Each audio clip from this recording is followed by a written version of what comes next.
हे महर्षि वेदव्यास, मैं पूर्व जन्म में दासी पुत्र था। बचपन में मेरे पिता का देहांत हो गया। नारद जी ने अपना पूर्व जन्म सुनाया। कहने लगे, बचपन में मेरे पिता का देहांत हो गया। मेरी मां अकेली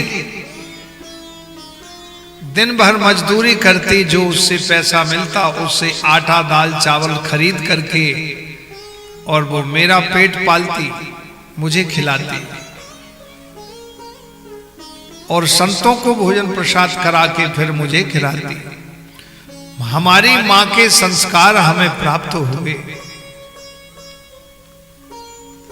कुछ दिन बाद मेरी मां का देहांत हो गया। मैं अनाथ हो गया।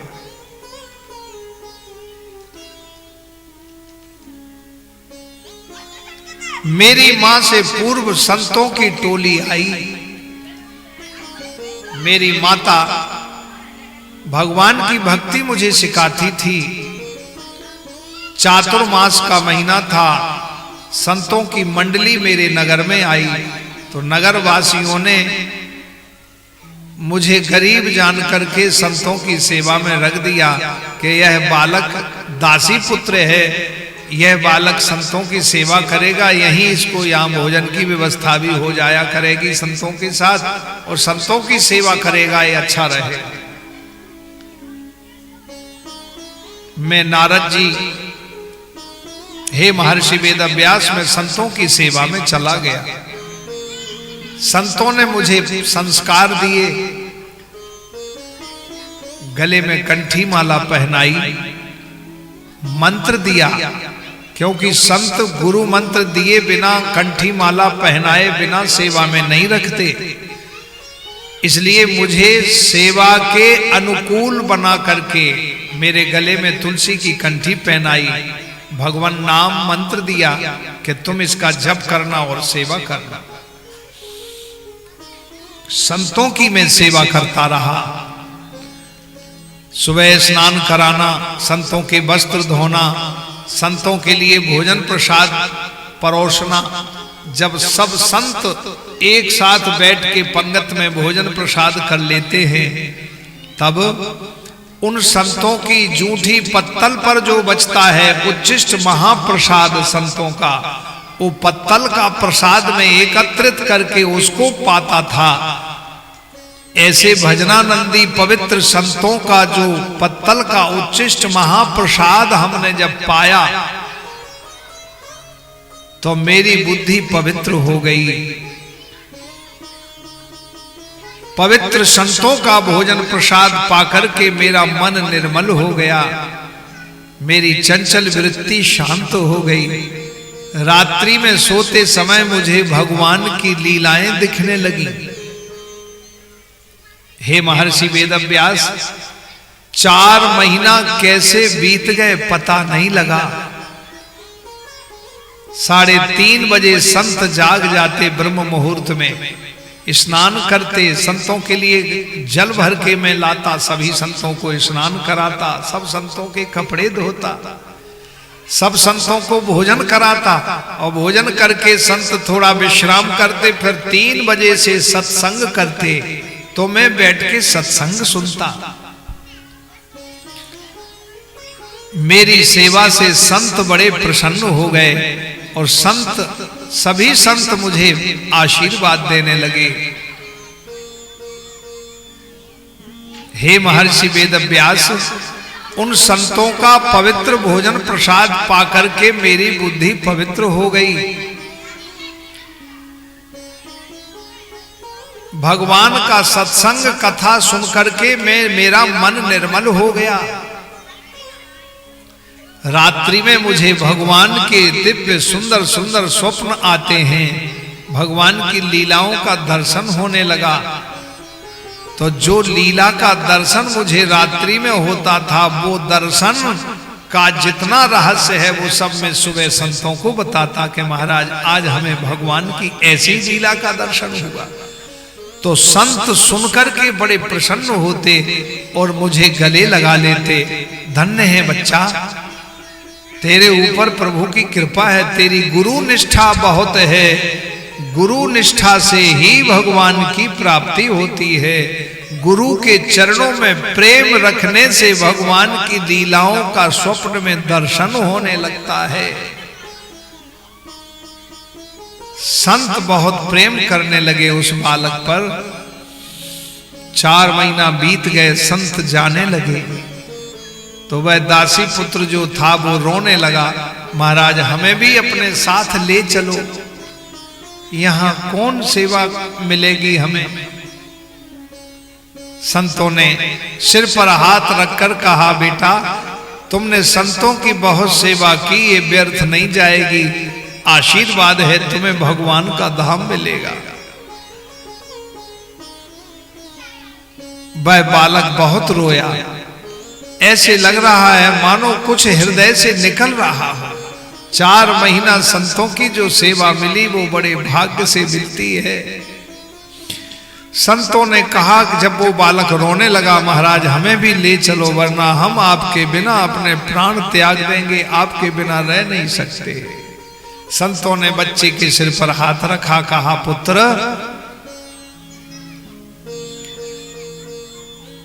अभी तुम संतों के साथ जाओगे तो तुम्हारी मां का क्या होगा, मां की सेवा तुम ही करोगे। और मां की सेवा करना भी साक्षात भगवान की सेवा है, इसलिए तुम अपनी मां का ध्यान रखना।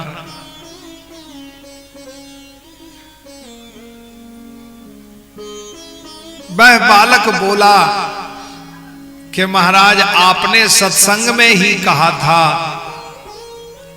कि जो सत्संग में यदि बाधा करे, भगवान से मिलने में जो बाधक है उसका त्याग कर देना चाहिए। तो भगवान से मिलने में बाधक तो ये संसार है, भगवान की भक्ति करने में माता ही व्यवधान है। बोले नहीं, मां की सेवा तो भक्ति है, इसलिए तुम्हारी मां अभी है, तो जब तक तुम्हारी मां जिंदा है तब तक तुम सेवा करो, तुम्हारी यही भक्ति है। और तुम जब जब भी याद करोगे मैं तुम्हारे सम्मुख आ जाऊंगा। विठ्ठल भगवान की एक कृपा हो गई है।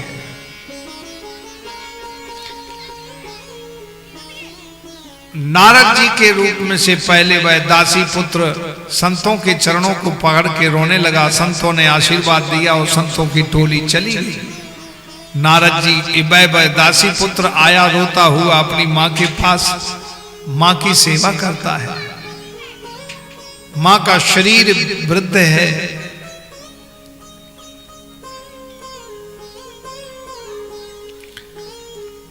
एक दिन की घटना, उसकी मां दूध दोहन के लिए जा रही थी गौशाला में, तो कंडों का ढेर लगा, उपलों का जो है कंडों का वो बना हुआ था, बिटोरा कंडों का बड़ा, और चारों तरफ से उसमें गोबर से छपा हुआ।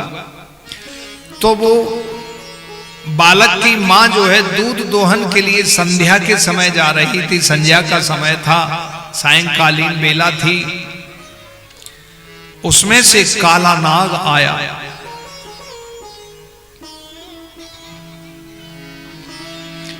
एवं निशम्य भगवान देवर्षेर जन्म कर्म चा भूयः पप्रच्छतं ब्रह्मन् व्यासः सत्यवती सुतः व्यासः सत्यवती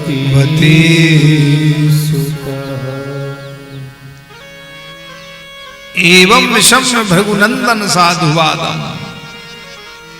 एवं निशम्य भगवान देवर्षेर जन्म कर्म चा। भगवान के चरणों में प्रीति हो।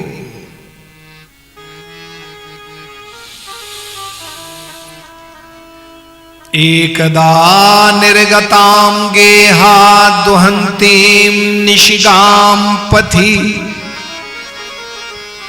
सर्पो दशपदास्पृष्टः कृपणां कालनोदितः कृपणां कालनोदितः।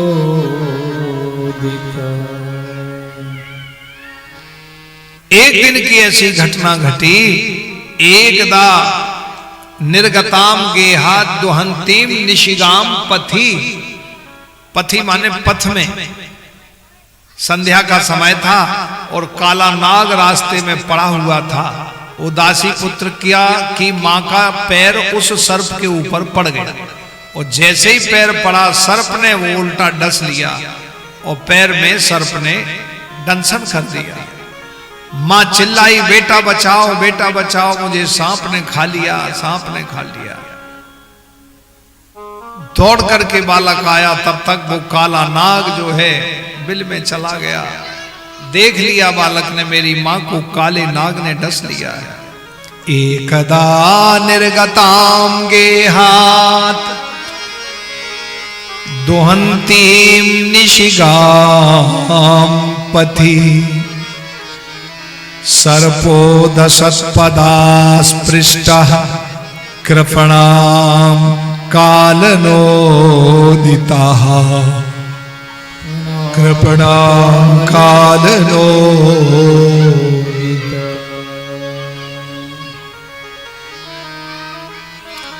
वैदासी पुत्र दौड़ दौड़ के गया, गांव वासियों को सबको बुलाया, मेरी मां को काले नाग ने डस लिया, भैया बचाओ, कोई मेरी रक्षा करो। पूरा गांव इकट्ठा हो गया। देखा, देखते देखते उसकी मां, बालक की मां का शरीर नीला पड़ गया, काले नाग का जहर फैल गया, मां का देहांत हो गया। बहुत रोया बालक, बहुत रोया। रोते रोते एक बट वृक्ष के नीचे भगवान का चिंतन कर रहा है, संतों का ध्यान कर रहा है और रो रहा है।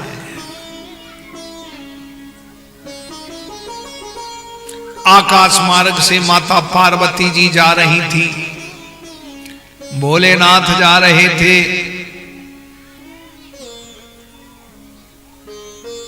वो पुकार रहा था, रो रहा था, मेरी मां कहीं हो तो भेज देना, हे नारायण, हे प्रभु, हे भोलेनाथ, हे शंकर। माता पार्वती जी ने कहा, देखो स्वामी, ये कोई बालक बुला रहा है, आप चलिए ना साथ में।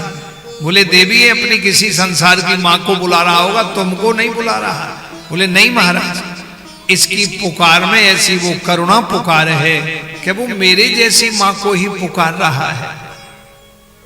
बहुत आग्रह किया माता पार्वती जी ने, तो भोलेनाथ की आज्ञा लेकर के भगवान शंकर माता पार्वती वहां प्रकट हो गए। कहो बेटा, क्यों रो रहे हो? सो ब्राह्मण ब्राह्मणी का भेष बना करके शंकर पार्वती जी आए। उस दासी पुत्र ने माता पार्वती जी के चरणों में सिर रख दिया और बहुत रोया, मेरी मां मिले तो भेज देना।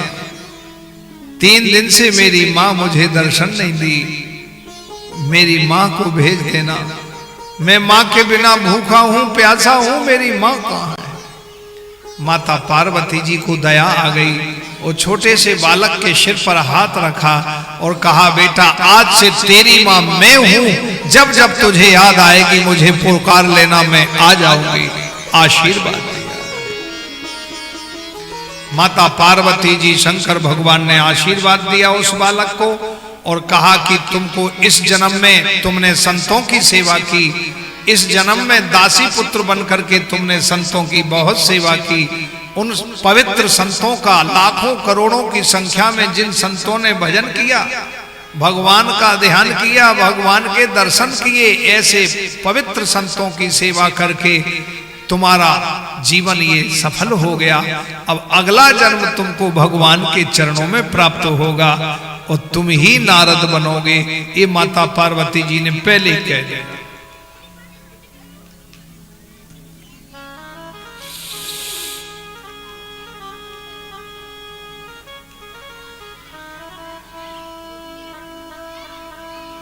नारद जी दासी पुत्र अब भगवान की सेवा में लग गए और जप करते करते इतना जप करते हैं कि 1 लाख जप से भी ज्यादा हो जाता है। 1.25 लाख, 5.25 लाख, अब करोड़ मंत्र जपने लगे।